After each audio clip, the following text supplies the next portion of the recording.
ரபி சித்னி இல்மா கபிலி ஹுக்குமா.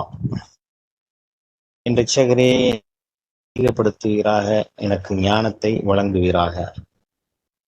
கடைசியாக நான் பண்ண தவக்கல்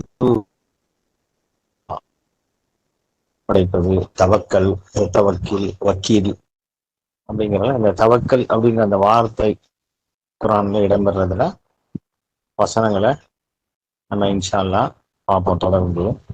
கடைசியா 8வது அத்தியாயத்தின் 61வது வசனம் பார்த்தோம்.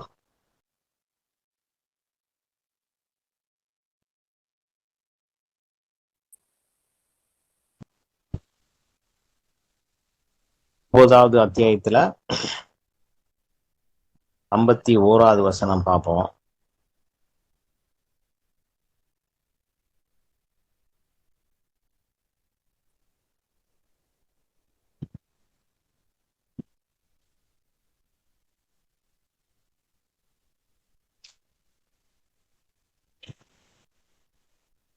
அவுது பில்லாஹி மினஷ் ஷைத்தானிர் ரஜீம். பிஸ்மில்லாஹிர் ரஹ்மானிர் ரஹீம்.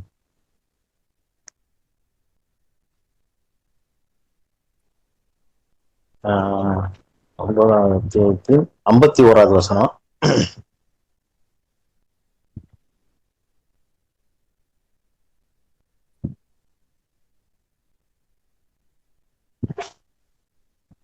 கூறுவீராக, அல்லாஹ் எங்களுக்கென்று விதித்துள்ளவற்றை தவிர எந்த ஒன்றும் எங்களுக்கு நேரிடாது.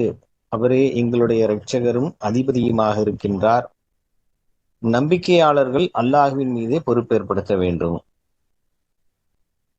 அல்லாஹ் இங்க சொல்றாரு நம்பிக்கை கொண்டவர்களை பார்த்து, அல்லாஹ் எங்களுக்கு விதித்துள்ளதை தவிர எந்த ஒன்றும் எங்களுக்கு நேரிடாது என்று.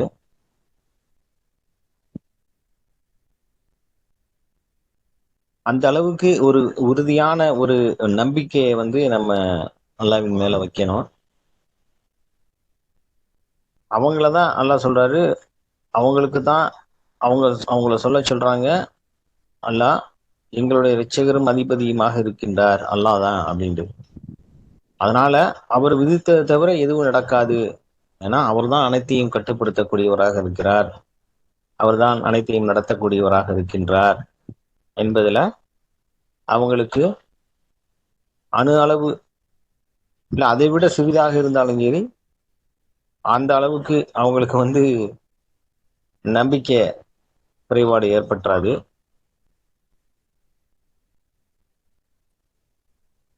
அந்த அளவுக்கு எதா இருந்தாலும் அல்லாஹ் தான் நடத்துறாரு அப்படிங்கிறதுல அவங்களுக்கு எந்த விதமான சந்தேகமும் இருக்காது. அதனாலதான் அந்த அளவுக்கு ஒரு விஷயத்த சொல்றாரு, அல்லாஹ் எங்களுக்கு விதித்துள்ளவற்றை தவிர எந்த ஒன்றும் நேரிடாது. ஏன்னா அவர் தான் எங்களுக்கு இரட்சகரும் அதிபதியுமாக இருக்கிறார் என்று. அந்த நம்பிக்கையாளர்களை பார்த்து அல்லாஹ் சொல்றாரு, நம்பிக்கையாளர்கள் என் மீது பொறுப்பேற்படுத்த வேண்டும் அப்படிங்கிறாரு. நம்ம 16வது அத்தியாயத்துல பார்த்தோம், எவர் மீது சாத்தானுடைய ஆதிக்கம் இருக்கின்றதோ அவர் கடவுள் மீது பொறுப்பை ஒப்படைப்பவர் இல்லை. அல்லாவின் மீது பொறுப்பை ஒப்படைப்பவர், அல்லாவிடம் பொறுப்பை ஒப்படைப்பவர்கள் மீது சாத்தானுக்கு ஆதிக்கம் இல்லை. சாத்தானுடைய ஆதிக்கத்துல இருக்கிறவங்க அல்லாட்ட பொறுப்பை ஒப்படைக்க மாட்டாங்க. ஏன்னா அவங்களுக்கு அந்த நம்பிக்கை, அந்த அளவுக்கு உறுதியான ஒரு நம்பிக்கை, கடவுள் தான் எல்லாம் நடத்துறாரு, அதனால அவற்றை பொறுப்பை ஒப்படைப்போம் என்பது இருக்காது. ஆனா நம்பிக்கையாளர்களை பொறுத்த வரைக்கும் அவங்க சொல்லுவாங்க, எங்களுக்கு அல்லாஹ் விதித்துள்ளதை தவிர எதுவும் நடக்காது அப்படின்னு. அவங்கதான் அவங்கள்ட்ட அல்லாட்ட பொறுப்பை ஒப்படைக்கக்கூடியவங்களாக இருக்கிறாங்க. பொறுப்பை ஒப்படைப்பது என்பது மிகவும் கடினமான ஒரு விஷயமாகத்தான் இருக்குது. பொறுப்பை ஒப்படைப்பது என்பது மிக கடினமான ஒரு விஷயமாக இருக்கு நம்மளுடைய அகந்தைக்கு. ஆக நாம எந்த ஒரு சூழ்நிலையிலுமே எந்த ஒரு விஷயமாக இருந்தாலும் சரி, அவற்றை ஒப்படைப்பது மிகச்சிறந்த விஷயமாக இருக்குது. அதை தவிர வேற ஒரு சிறப்பான ஒரு விஷயம் இருப்பதாக நம்ம காண முடியல. ஏன்னா ஆஹ், இப்ப ஒரு நல்ல விஷயத்த நம்ம அல்லாட்ட ஒப்படைக்கிறோம்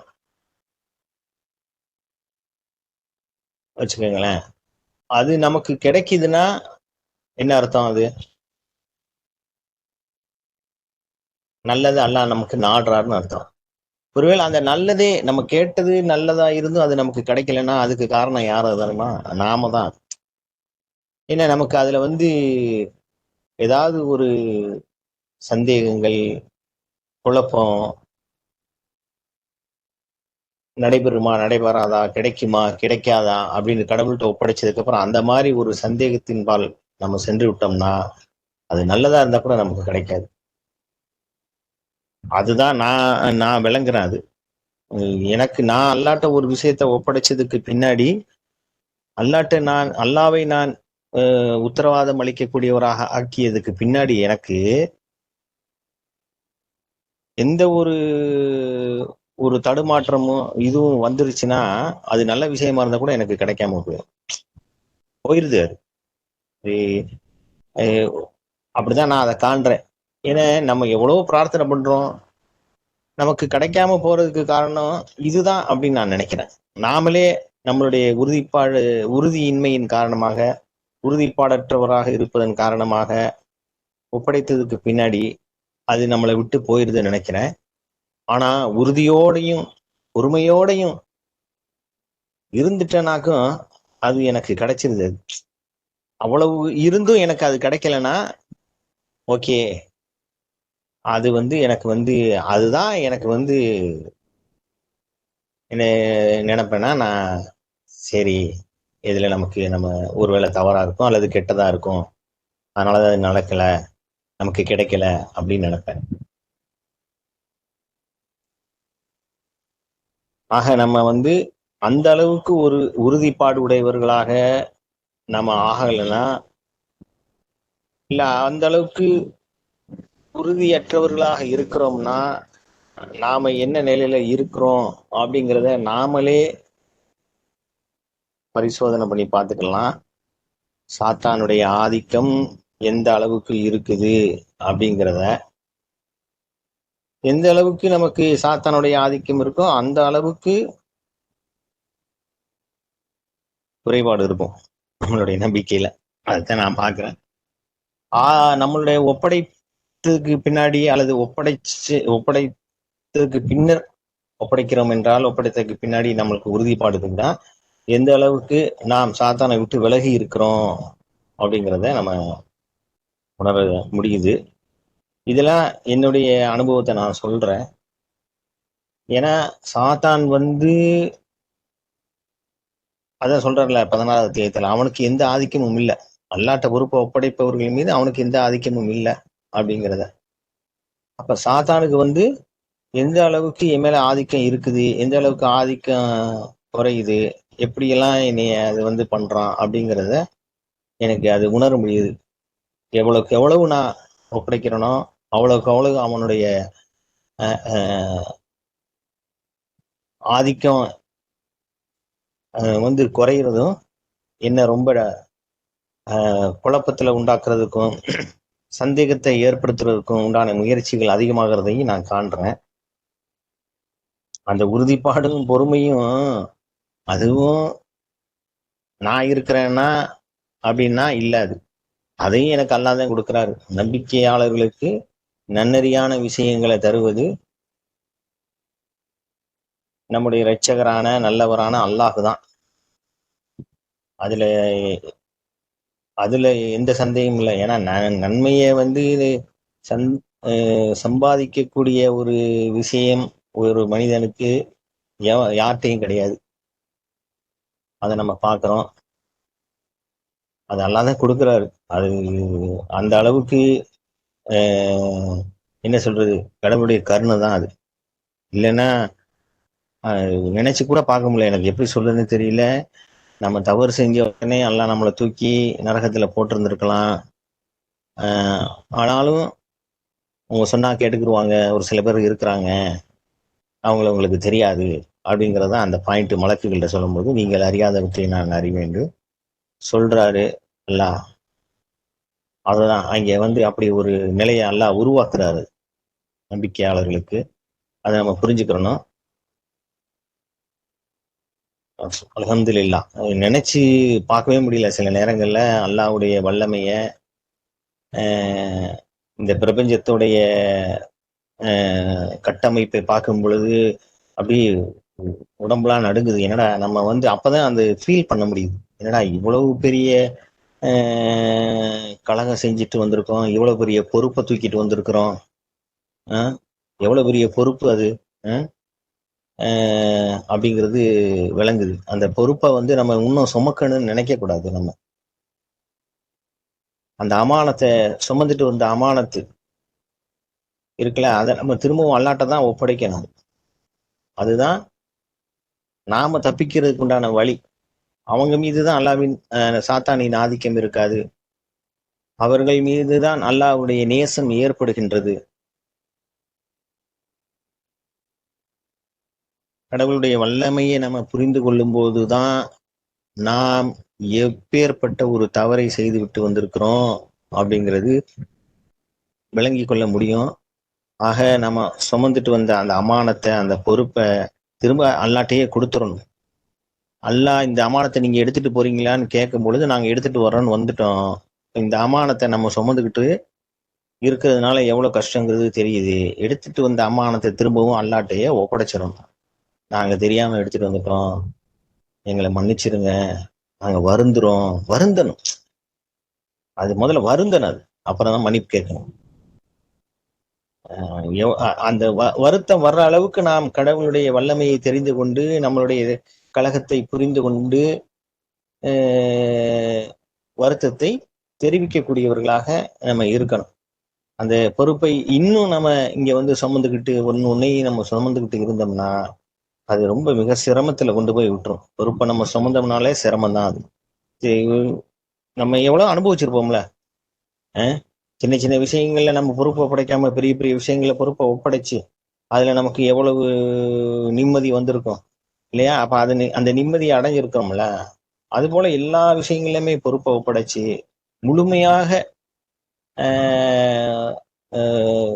கடவுளிடம் ஒப்படைச்சு முழுமையாக சரணடையக்கூடியவர்களாக நம்ம மாறணும். எல்லா சக்திகளும் அல்லாஹ்வுக்கே உரியது என்று ஒரு அசைக்க முடியாத உறுதியான ஒரு நம்பிக்கையை நம்ம அடைஞ்சு அந்த பொறுப்பை கொண்டு அவரிடம் ஒப்படைத்து சரணடையக்கூடியவர்களாக நம்ம ஆகணும்.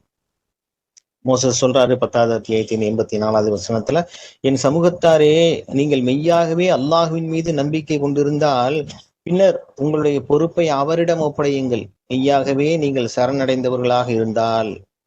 பாருங்க, நீ உண்மையிலே முஸ்லீம்னு சொன்னீன்னா, நீ உண்மையிலே முஸ்லீமா இருந்தா, நீ உண்மையிலே ஒரு சப்மிட்டரா இருந்தா, நீ உண்மையிலே அல்லாஹ்வின் மீது நம்பிக்கை கொண்டிருக்கேன்னு சொன்னீன்னா உன் பொறுப்பை உன்கிட்ட இருக்க பொறுப்பை அவர்கிட்ட ஒப்படைச்சிரு.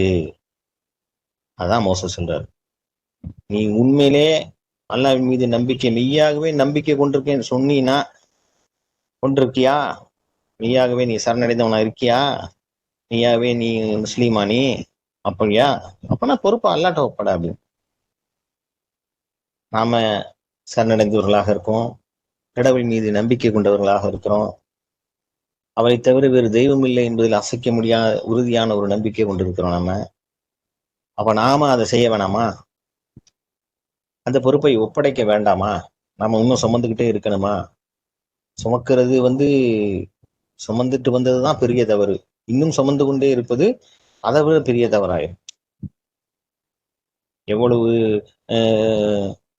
சிறியதாக இருந்தாலும் சரியே, அதை நீங்க அல்லாஹ்ட்ட ஒப்படைக்கணும்.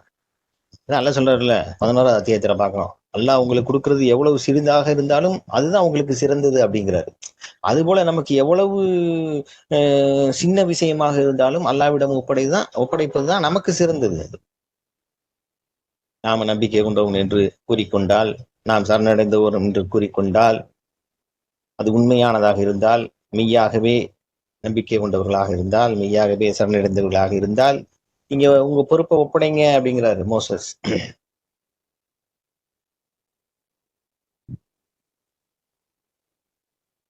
அவங்க சொல்றாங்க, பதிலளிக்கிறாங்க. அவர்கள் கூறினர், நாங்கள் அல்லாஹ்வின் மீது பொறுப்பேற்படுத்துகின்றோம். 85வது வசனத்துல சொல்லி, எங்கள் இரட்சகரே அடக்குமுறை செய்யும் மக்களின் வன்கொடுமையிலிருந்து எங்களை காப்பீராக அப்படின்னு அவங்க பிரார்த்தனை பண்றாங்க. நம்ப மறுக்கும் மக்களிடமிருந்து உம்முடைய கருணையால் எங்களை விடுதலை செய்வீராக அப்படின்னு.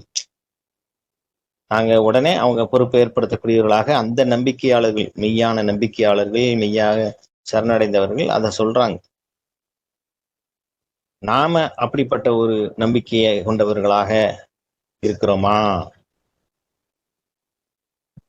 சரணடைந்தவர்களாக இருக்கிறோமா?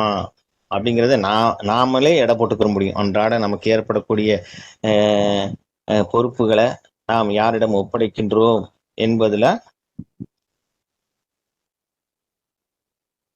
நாம அல்லாட்ட ஒப்படைக்கிறோமா இல்ல நாமளே வைத்துக் கொள்கின்றோமா அப்படிங்கிறத நம்மளுடைய ஈமான நாமளே எடை போட்டு பார்த்துக்கிற முடியும், எந்த அளவுக்கு இருக்கிறோம். வசனங்கள் தான் நமக்கு வந்து நம்மளை எடை போட்டு காமிக்குது.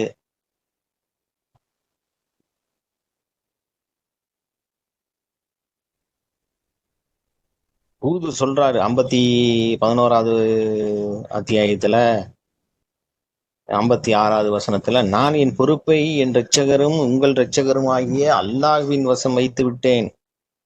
அவரு கட்டுப்படுத்தாத எந்த ஒரு சிருஷ்டியும் இல்ல. என் இரட்சகர் அந்த நேரான பாதையின் மீது இருக்கின்றார். அந்த அந்த என்ன பத்திகளா, அவரு கட்டுப்படுத்தாத எந்த ஒரு சிருஷ்டியும் இல்லை. அப்ப எந்த ஒரு சின்ன விஷயத்துக்கும் பெரிய விஷயத்துக்கும் அவர் தான் கட்டுப்படுத்துறாரு. எல்லா படைப்புகளையும் அவர் தான் கட்டுப்படுத்துறாங்க பொழுது அவர் தான் அதை நடத்த முடியும் எனும் பொழுது நாம எல்லாத்தையும் அவர்கிட்ட தான் ஒப்படைக்கக்கூடியவராக இருக்கணும். நான் அதை தான் திரும்ப திரும்ப சொல்லிட்டு இருக்கேன். சின்ன விஷயங்கள்ல கூட நம்ம பொறுப்பை ஒப்படைக்கக்கூடியவர்களாக நம்ம பழகணும். அதுதான் நம்மளுடைய மெய்யான நம்பிக்கையும் மெய்யாகவே நாம் சரணடைந்தவர்கள் என்பதை வெளிப்படுத்துது.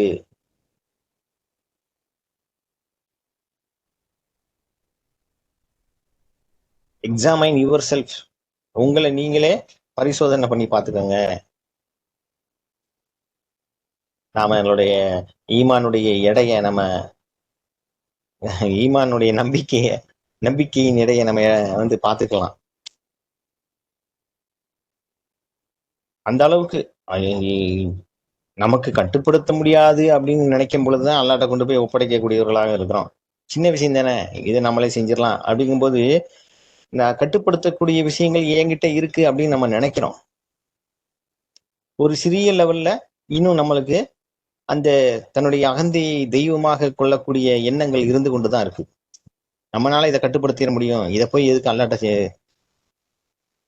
ஒப்படைக்கணும், இதை நம்மளே செஞ்சிட முடியும், இதை போய் எதுக்கு அல்லாட்ட ஒப்படைச்சுக்கிட்டு இருக்கணும் அப்படிங்கிறதுலாம் ஒரு பயங்கரமான ஒரு ஈகோ தான்.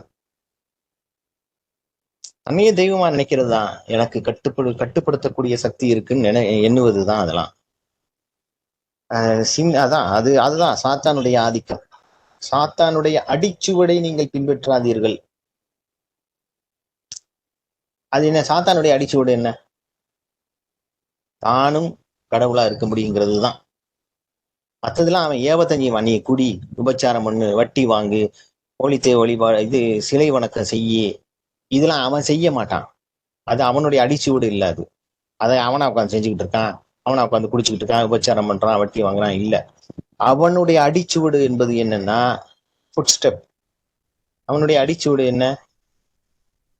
அவன் எதுல அவன் நடந்து போற பாதை என்ன?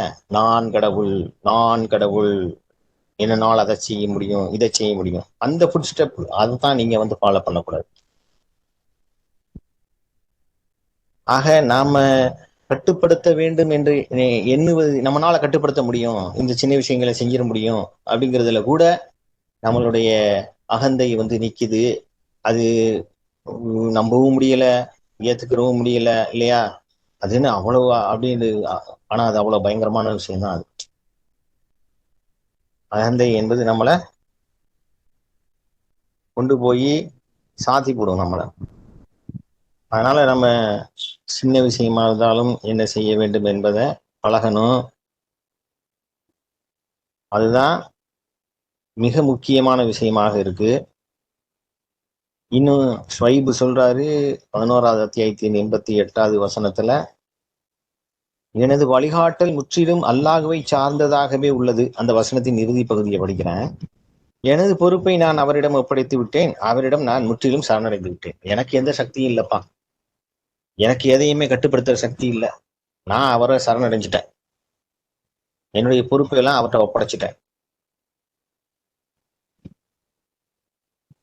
அப்படிங்கிறதான். நாம எந்த ஒரு விஷயத்தையும் அல்லாட்ட ஒப்படைச்சு நம்ம அகந்தையை விட்டு கொடுக்க போறோமா, இல்ல இந்த விஷயத்தெல்லாம் நம்ம பார்த்துக்கலான்ட்டு நம்மளுடைய அகந்தையை நிறுத்தி வைத்துக் கொள்ள போறோமாங்கிறத நாம தான் முடிவு பண்ணணும். நாமளே தெரிஞ்சு கொள்ள முடியும். அது உண்மையிலேயே ஒரு அதிர்ச்சியான விஷயமா தானே இருக்கு. இது அது அப்படிதான். அது நாமளே கட்டுப்படுத்த நினைக்கிறது நம்மளுடைய அகந்தை தான், நம்மளுடைய ஈகோ தான். அது பழகுவோம், நமக்கு அவ்வளவு சீக்கிரத்துல வந்துடாது. விஷயங்களை நம்ம தெரிந்து கொள்றோம், இப்பதான் அதை புரிந்து கொள்றோம். புரிந்து கொண்டதுக்கு அப்புறம், தெரிஞ்சு கொண்டதுக்கு அப்புறம் உடனே அதனுடைய தவறுகளை புரிந்து கொண்டதுக்கு அப்புறம் நம்ம அல்லாட்ட வருந்தி மன்னிப்பு கேட்டு அதுல நம்ம திருந்தக்கூடியவர்களாக இருக்கணும். நம்ம பழகணும். பழகும் பொழுது நமக்கு அது கொஞ்சம் கொஞ்சமா பழகி நன்றியை செலுத்தணும். அப்பதான் அது அதிகமாகும். அப்பதான் அது அதிகமாகுங்கிறத நம்ம கவனத்துல போடணும். அதை பாட்டுல நம்ம விட்டுட்டோம்னு வச்சுக்கோங்களேன், அவ்வளவுதான், அது நின்று போயிடும். அது ஒரு நாள் அனுபவிச்சுட்டு அந்த சந்தோஷத்தை நம்ம அனுபவிப்போம், அப்புறம் அப்படியே விட்டு போயிடும். நமக்கு நன்றி செலுத்த செலுத்த செலுத்த நமக்கு திரும்ப திரும்ப வந்துகிட்டே இருக்கும். அன்றாடம் அதனுடைய இதை நம்ம அதனுடைய என்ன சொல்றது, அது கொடுக்கக்கூடிய அந்த சந்தோஷத்தை, மகிழ்ச்சியை நம்ம என்ஜாய் பண்ண முடியும், அனுபவிக்க முடியும். 11வது அத்தியாயத்தின் 123வது வசனத்துல அல்லாஹ் சொல்றாரு, வானங்கள் மற்றும் பூமியின் எதிர்காலம் எனக்குரியதுங்கிறாரு அல்லாஹ். அப்ப எல்லாம் அவருக்குரியது, அவருக்கு தான் தெரியும். எனக்கு அப்படி நினைச்சாலே புள்ள இருக்குது. இந்த பிரபஞ்சத்தை இத்தனை இன்னைக்கு அவங்க பாக்குறாங்க. அதாவது அன்னைக்கு 1912 ஒரு பிரபஞ்சத்தை ஒரு 1,00,000, ஒரு உதாரணத்துக்கு ஒரு 1,00,000 மில்லியன் ஆண்டு விரிவு அடைஞ்சது இருக்கும் அப்படின்ட்டு சொல்றாங்க. ஆனா இன்னைக்கு 100 வருஷம் கழிச்சு அது 100 கோடி, 100 லட்சம், 1,00,000ங்கிறது 100 லட்சம் மில்லியன் ஒளி ஆண்டுகள் விரிஞ்சிருக்கு. அதை கொஞ்சம் ஒரு உதாரணத்துக்கு தான் சொல்றேன், இன்னும் ஜாஸ்தியா கூட இருக்குது அது. அப்படின்னா அல்லாஹு அக்பர், நம்மாடி அத்துணையும் இல்ல உள்ள எவ்வளவு சிறிதும் அவருக்கு தெரியும்னா நெஞ்சு வலிக்குது எனக்கு, அப்படியே நெஞ்சு நின்று போல இருக்கு. அந்த அளவுக்கு அல்லாஹ் பயங்கரமான பெரிய, அல்லாஹ் மகத்தானவர், அல்லாஹு அக்பர். நமக்கு அது அப்படியே அவ்வளவு பெரியவர் இருக்கிறார். அவரை எதிர்த்துட்டு வந்திருக்கோம், இவ்வளோண்டு இருந்துகிட்டு நம்ம அவரை எதிர்த்துட்டு வந்திருக்கோம். பார்த்தீங்களா, நம்ம என்ன இருக்கிறோம் நினைச்சு பாருங்க. நம்ம உடம்ப பாருங்க, இவ்வளோண்டு இருந்துகிட்டு ஒரு சத்தும் கிடையாது, ஒண்ணும் கிடையாது, நம்ம அவரை எதிர்த்துட்டு வந்திருக்கோம். அந்த வானம் பூமி எல்லாத்தினுடைய எதிர்காலம் அவர்கிட்ட இருக்குது. எல்லா விஷயங்களும் அவரால் கட்டுப்படுத்தப்படுகின்றன. அதனால நீங்க என்னை வழிபடணும், என்கிட்ட பொறுப்பை ஒப்படைக்கணும். உன்னுடைய இரட்சகரானா நீ செய்யும் எதையும் நான் அறியாமல் இல்லை அப்படிங்கிறாரு இந்த வசனத்துல.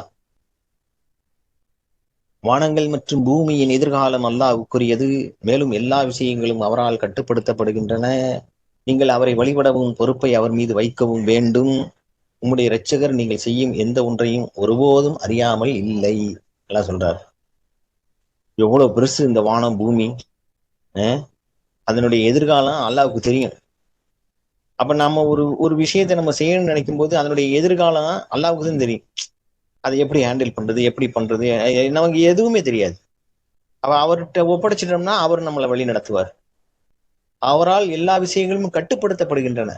இப்ப அவர் தான் கட்டுப்படுத்தப்படுகிறாரு. அப்ப என்னென்ன நடக்குது, அது நம்ம இஷ்டத்துக்கு வளைஞ்சு வருமா, வளைஞ்சு போகுமா, வளைக்க முடியுமா, எதுவும் நமக்கு தெரியாது. அல்லாட்ட ஒப்படைச்சிட்டோம்னாக்க அதை அல்லாஹ் நமக்கு வளைச்சு கொடுப்பாரு, நிமித்தி கொடுப்பாரு, நேராக்கி கொடுப்பாரு, செஞ்சு கொடுப்பாரு. நம்ம அவரை வழிபடுறோம்னு சொல்றோம்ல, அப்ப நம்ம அந்த பொறுப்பை அவர்கிட்ட ஒப்படைக்கணும். அப்படி ஒப்படைக்கக்கூடியவர்கள் தான் சாத்தானின் ஆதிக்கத்தில் இல்லாதவங்க, கடவுளால் நேசிக்கப்படக்கூடியவர்களாக இருக்கிறாங்க. அவரை வழிபடக்கூடியவர்களாக இருந்தால் பொறுப்பை அவர் மீது வைக்க வேண்டும். உன்னுடைய இரட்சகரான நான் நீ செய்ய எந்த ஒன்றையும் நான் அறியாமல் இல்லை. அல்லாவுக்கு தெரியாதுன்னு மட்டும் நினைச்சிடாதீங்க. நீ பலகீனமான நிலையில நம்ம தவறே செய்யக்கூடியவர்களாக இருந்தாலும் அல்லாவுக்கு இதெல்லாம் தெரியாது அப்படின்னு நினைச்சிடக்கூடாது.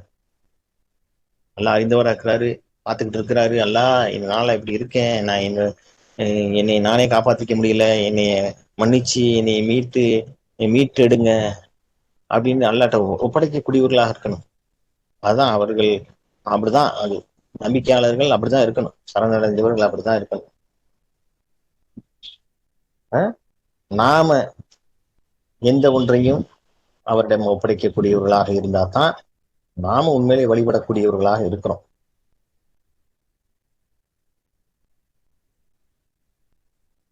ஏன்னா அவரு எந்த ஒன்றையும் அறியாமல் இல்லை.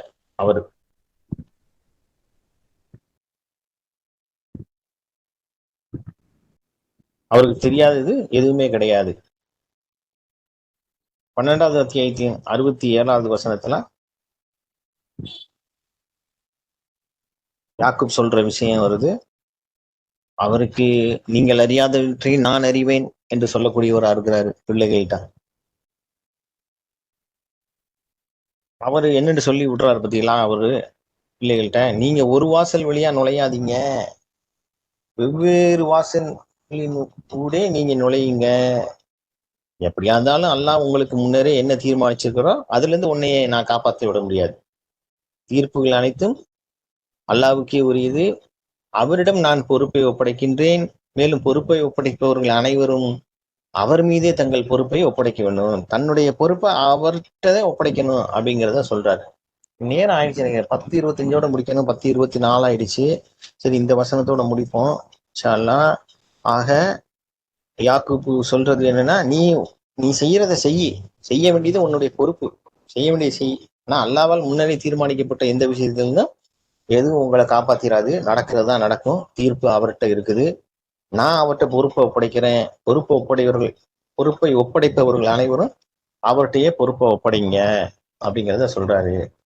இன்னும் ஏராளமான வசனங்கள் இருக்கு. நம்ம தொடர்ந்து பார்ப்போம். நம்ம இப்ப பழகுவோம்.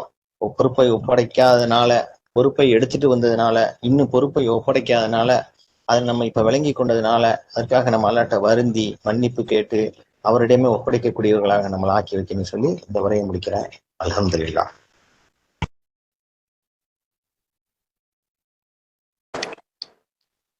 அல்ஹம்துலில்லாஹ்.